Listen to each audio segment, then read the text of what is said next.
जय हिंद साथियों, आज के इस क्लास में आप सभी का बहुत बहुत स्वागत है। तो साथियों, बिहार पुलिस चालक सिपाही एग्जाम 2025 के लिए आज हमारा सेट 25 चलेगा और इस सेट में हम लोग गाड़ियों से संबंधित प्रश्न, जीके, साइंस और करंट अफेयर्स को मिलाकर टोटल 50 सिलेक्टेड प्रश्नों को कवर करेंगे, जो कि आपके एग्जाम के लिए इम्पोर्टेंट होगा। तो आप लोग पूरा सेट को लगाइए और 50 प्रश्न में से कितने क्वेश्चन सही बना पाते हैं ये आपको सेशन के लास्ट में कमेंट करके बताना है। तो चलिए इसी के साथ आज के सेट को स्टार्ट करते हैं। तो देखिए, आज का पहला क्वेश्चन है एमपीआई तकनीक का मतलब क्या है, यानी कि एमपीआई का फुल फॉर्म क्या है ये आपको बताना है। चलिए, क्वेश्चन नंबर 1 के लिए आप लोग आंसर बताएंगे एमपीआई तकनीक का मतलब क्या है। तो यहाँ पर इसका सही जवाब है मल्टी पॉइंट इंजेक्शन, ये एमपीआई तकनीक का मतलब है। यहाँ पर पहला वाला ऑप्शन आपका सही जवाब है। दूसरा क्वेश्चन देखिए, इंजन का कौन सा हिस्सा ध्वनि को कम करता है। बताइए क्वेश्चन नंबर 2 के लिए आंसर, इंजन का कौन सा हिस्सा ध्वनि को कम करता है। तो याद रखिएगा, साइलेंसर जो होता है ये इंजन का वो पार्ट होता है जो ध्वनि को क्या करता है, कम करता है। यहाँ पर आंसर हमारा क्या होगा, बी वाला ऑप्शन। आगे देखिए, इंजन की रेड लाइन किसे कहते हैं। बिल्कुल आपके सिलेबस पर आधारित क्वेश्चन है, आपको एग्जाम में बिल्कुल ऐसा ही क्वेश्चन देखने को मिलेगा, इसलिए आप लोग पूरा सेट को लगाइए। ये सेट आपको डेली शाम 7 बजे लाइव चैट के साथ दिया जाता है। तो साथियों, इंजन की रेड लाइन किसे कहते हैं, तो अधिकतम आरपीएम सीमा। यहाँ पर पहला वाला ऑप्शन आपका सही जवाब है। गाड़ी में देखिएगा एक रेड लाइन होता है, उसका मतलब क्या होता है, गाड़ी का जो स्पीड है रेड लाइन से पार नहीं करना होता है। अगर रेड लाइन से स्पीड पार करेंगे तो क्या होगा, गाड़ी को हानि पहुंचता है, इसलिए रेड लाइन दिया जाता है। तो अधिकतम आरपीएम सीमा का मतलब है, रेड लाइन का मतलब है अधिकतम आरपीएम सीमा, इससे पार नहीं करना है। आगे देखिए, ईएफआई का फुल फॉर्म क्या है। आपके एग्जाम में फुल फॉर्म से भी संबंधित क्वेश्चन पूछे जाएंगे, इसलिए जो भी फुल फॉर्म वाला क्वेश्चन आपको बताएंगे आपको लिख कर रखना है। तो ईएफआई का फुल फॉर्म होता है इलेक्ट्रॉनिक फ्यूल इंजेक्शन। यहाँ पर पहला वाला ऑप्शन आपका सही जवाब है, इलेक्ट्रॉनिक फ्यूल इंजेक्शन। आगे देखिए, गैस ईंधन प्रणाली में प्रयुक्त होती है।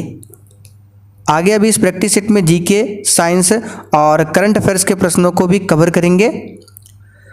तो साथियों, गैस ईंधन प्रणाली में क्या प्रयुक्त होता है, हाई प्रेशर गैस। बी वाला ऑप्शन यहाँ पर आपका सही जवाब है, हाई प्रेशर गैस। आगे देखिए, डिलीवरी वाल्व खुलता है। आंसर है डीजल के दबाव से खुलता है डिलीवरी वाल्व। यहाँ पर बी वाला ऑप्शन आपका राइट है। आगे देखिए, इंजेक्टर का कार्य क्या है। बताइए क्वेश्चन 7 के लिए आंसर, इंजेक्टर का कार्य क्या है। तो डीजल स्प्रे करना, ये इंजेक्टर का कार्य होता है। यहाँ पर बी वाला ऑप्शन आपका सही है। आगे देखिए, स्पार्क प्लगों पर कितने वोल्ट का करंट पहुँचता है। चलिए क्वेश्चन नंबर 8 के लिए आंसर बताइए। तो देखिए, स्पार्क प्लग को ठीक से फायर करने के लिए आमतौर पर 12,000 से लेकर 25,000 वोल्ट या उससे अधिक वोल्ट की आवश्यकता होती है। तो यहाँ पर ऑप्शन के हिसाब से आपको चलना है। 20,000 वोल्ट दिया हुआ है रेंज, लेकिन जो होता है 12,000 से 25,000, ये इससे ऊपर भी हो सकता है। तो इसमें 20,000 वोल्ट आ रहा है, सी ऑप्शन आपका सही है। और स्पार्क प्लग किस में होता है, केवल पेट्रोल इंजन में होता है, डीजल इंजन में स्पार्क प्लग नहीं होता है। आगे देखिए, निम्नलिखित में से किस महासागर की लवणता सबसे अधिक है। एक भी क्वेश्चन को छोड़ना नहीं है, बताइए किस महासागर की लवणता सबसे अधिक है। तो यहाँ पर इस क्वेश्चन का आंसर क्या होगा, इन चारों ऑप्शन में से किस महासागर की लवणता सबसे अधिक है। तो अटलांटिक महासागर, यहाँ पर ए ऑप्शन आपका सही जवाब है। अटलांटिक महासागर का आकार किस प्रकार का है, तो अंग्रेजी के एस अक्षर के समान है अटलांटिक महासागर का आकार। अगर आपसे पूछे कि बताइए विश्व में सबसे अधिक लवणता वाला जो झील है उस झील का नाम क्या है? तो वॉन झील। ये विश्व में सबसे अधिक लवणता वाला झील है। कहाँ पर है? तुर्की में। अगला क्वेश्चन देखिए, भारत की सबसे लंबी स्थलीय सीमा किस देश के साथ है? चले बताइए क्वेश्चन नंबर 10 के लिए आंसर। भारत की सबसे लंबी स्थलीय सीमा किस देश के साथ है? तो याद रखिएगा बांग्लादेश के साथ में। यहाँ पर सी वाला ऑप्शन आपका राइट है। कितना है? तो 4096 किलोमीटर। सबसे कम पूछे तो अफगानिस्तान के साथ है सबसे कम लंबी सीमा भारत का। ठीक है, कितना है? तो 106 किलोमीटर। आगे देखिए, वेम्बनाड झील किस राज्य में स्थित है? तो यहाँ पर इस क्वेश्चन का आंसर क्या होगा? तो वेम्बनाड झील जो है ये केरल राज्य में स्थित है। ये भारत की सबसे लंबी झील है वेम्बनाड झील। कहाँ पर है? केरल में। और वेम्बनाड झील जो है एक प्रकार से लैगून झील भी है। भारत का सबसे बड़ा मीठा पानी झील पूछे तो वो आपका हो जाएगा वुलर झील, जो कि जम्मू कश्मीर में है। ये भारत का सबसे बड़ा मीठा पानी का झील है। चलिए आगे देखिए, निम्नलिखित में नर्मदा नदी के संबंध में सभी सही है सिवाय, यानी कि चारों ऑप्शन में से 3 सही है, एक गलत है। कौन सा गलत है आपको बताना है। तो नर्मदा नदी अमरकंटक के निकट से निकलती है, बिल्कुल सही है। इसके किनारे प्रसिद्ध महाकालेश्वर मंदिर है, ये गलत है। महाकालेश्वर मंदिर नर्मदा नदी के किनारे नहीं है, ये क्षिप्रा नदी के किनारे है। ठीक है, तो बी वाला ही ऑप्शन गलत है, बाकी सभी क्या है? सही है।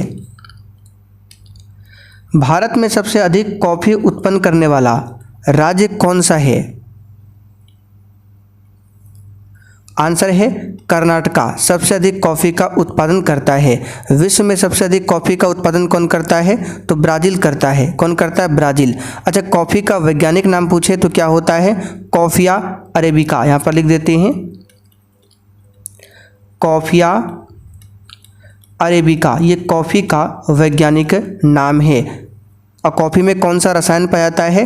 तो इसमें कैफीन नाम का रसायन पाया जाता है कॉफ़ी में।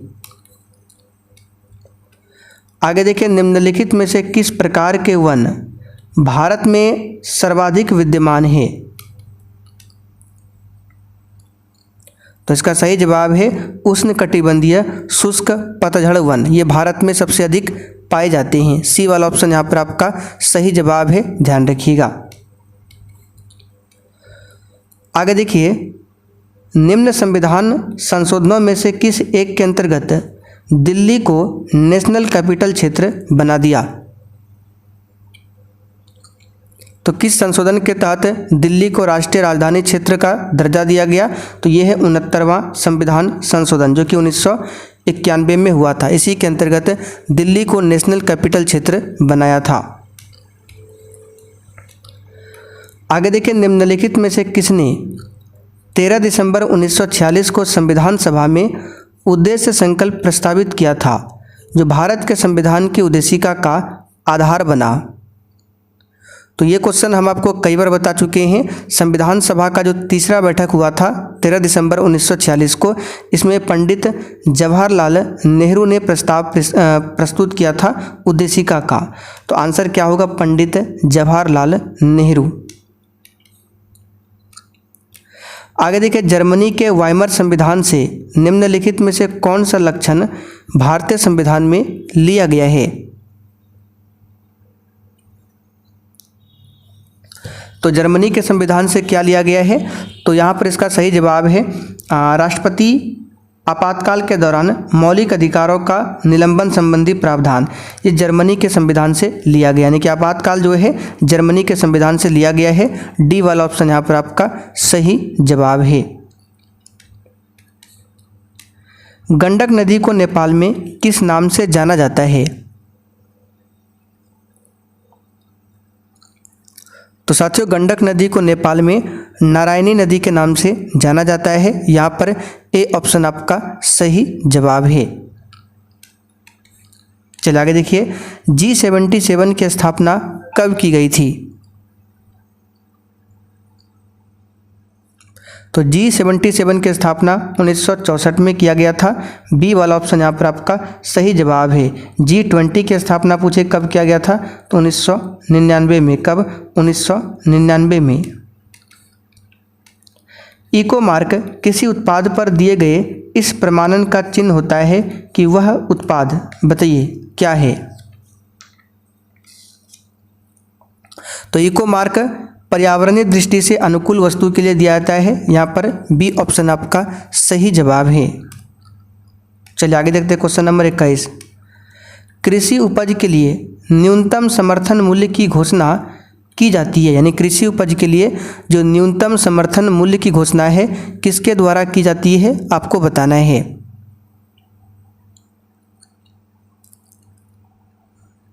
तो यहाँ पर इस क्वेश्चन का आंसर होगा कृषि लागत एवं मूल्य आयोग के द्वारा। आगे देखिए, सोल्डर किस धातु का मिश्रण है? तो सोल्डर जो है ये टीन और लेड के मिश्रण से बनता है। ठीक है, टीन और पीबी यानी कि लेड के मिश्रण से बनता है सोल्डर। अगर पूछे कॉपर और जिंक के मिश्रण से क्या बनता है, तो कॉपर और जिंक के मिश्रण से बनता है पीतल। कॉपर और टीन के मिश्रण से क्या बनता है, तो इसके मिश्रण से बनता है कांसा। क्या बनता है? कांसा। जर्मन सिल्वर पूछे तो कॉपर, जिंक और निकेल तीनों के मिश्रण से बनता है जर्मन सिल्वर। डैश का मुख्यालय जेनेवा में स्थित है, बताइए किसका मुख्यालय जेनेवा में स्थित है? तो यहाँ पर इस क्वेश्चन का आंसर होगा विश्व व्यापार संगठन। WTO का हेडक्वार्टर कहाँ पर है? जेनेवा में। WTO की स्थापना 1995 में किया गया था। WTO का पहले नाम क्या था? GATT, GATT। आगे देखिए, निम्नलिखित में से कौन सी नदी घाघरा नदी की सहायक नदी है? आंसर है सरयू नदी। ठीक है, सरयू नदी घाघरा नदी की एक सहायक नदी है। चर्मकारों की सामाजिक स्थिति में सुधार हेतु मध्य भारत में सतनामी आंदोलन किसने शुरू किया था? तो ये क्या था? गुरु घासीदास ने। डी वाला ऑप्शन यहाँ पर आपका सही जवाब है, गुरु घासीदास। और सतनामी आंदोलन की शुरुआत कहाँ पर हुआ था? छत्तीसगढ़ में। कहाँ पर? छत्तीसगढ़ में। आगे देखिए, हाल ही में सुप्रीम कोर्ट ने किस राज्य के राज्यपाल की कार्यवाही को अवैध और गलत करार दिया है, जिसमें राज्य विधानसभा द्वारा दोबारा पारित किए गए 10 विधियों को राष्ट्रपति की मंजूरी के लिए सुरक्षित रखा गया है? तो किस राज्य के राज्यपाल की कार्यवाही को अवैध और गलत करार दिया है? इसका सही जवाब है तमिलनाडु के राज्यपाल को। आगे देखिए, निम्नलिखित में से कौन सा 16 महाजन पदों में से एक नहीं था? देखिए, 16 महाजन पदों की जानकारी अलग अलग स्रोत से मिलता है। जैसे कि एक स्रोत है अंगुत्तर निकाय, जो कि बौद्ध धर्म ग्रंथ है अंगुत्तर निकाय, उससे भी 16 महाजन पद की जानकारी मिलती है, जिसमें कुरु, कौशल, अंग, वज्जी ये सभी आता है, मगध, लेकिन कामरूप ये 16 महाजन पद में से नहीं है। अगला क्वेश्चन देखिए, माउंट सिन्योलचू भारत के किस राज्य में स्थित है? बताइए इसका आंसर। तो ये सिक्किम में है। कहाँ पर है? सिक्किम में। सिक्किम की राजधानी गंगटोक है। निम्नलिखित में से कौन सा एक विषाणु जनित रोग का उदाहरण नहीं है? आंसर है प्लेग।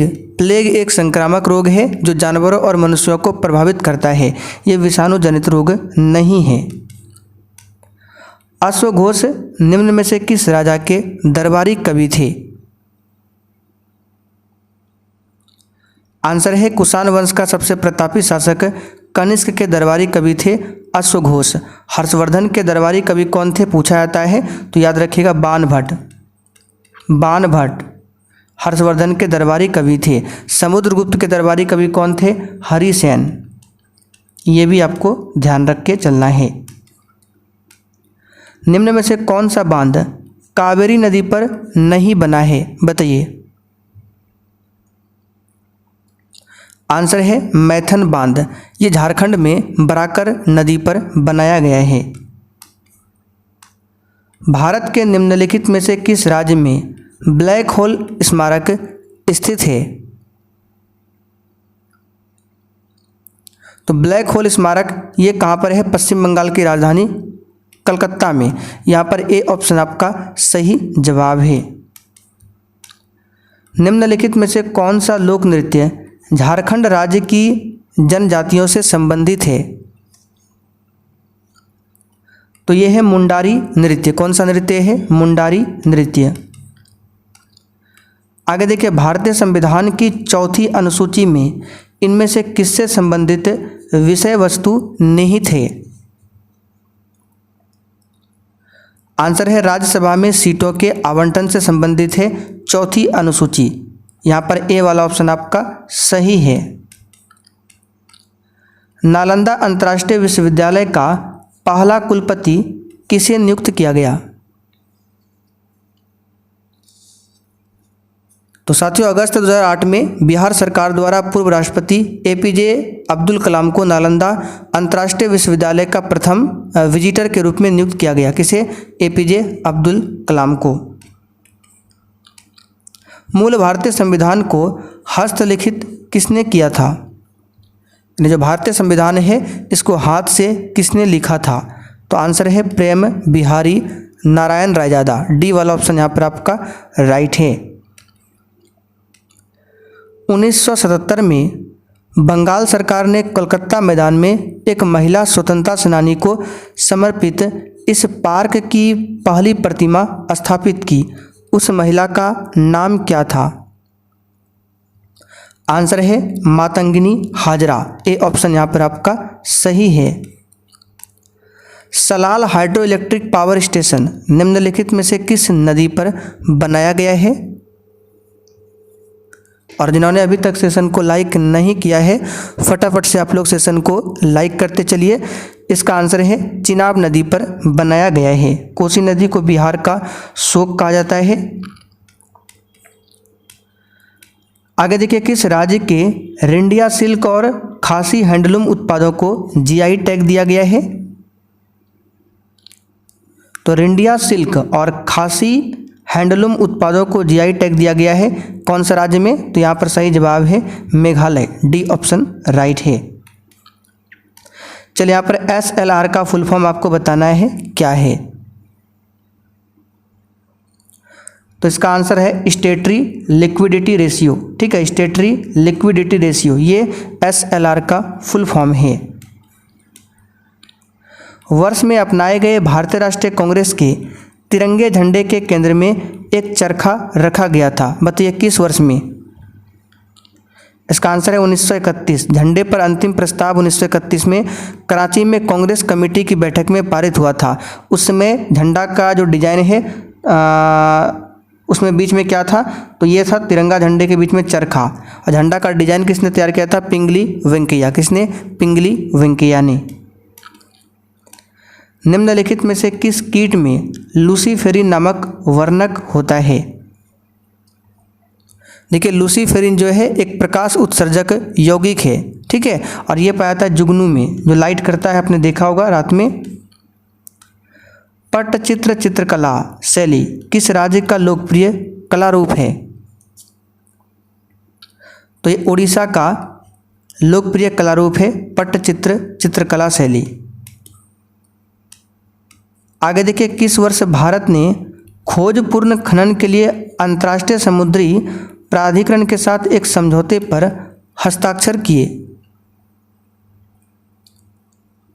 तो यहाँ पर इसका सही जवाब क्या हो जाएगा बताइए? तो इसका सही जवाब हो जाएगा 2002 में। कब किया था? 2002 में। सी वाला ऑप्शन राइट है।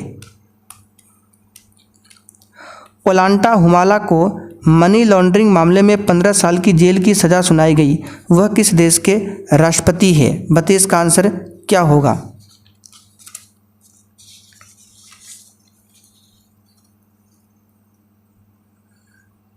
तो देखिए, यहाँ पर इस क्वेश्चन का आंसर हो जाएगा पेरू के पूर्व राष्ट्रपति ओलांटा हुमाला। ठीक है, इसको मनी लॉन्ड्रिंग मामले में 15 साल की जेल की सजा सुनाई गई है।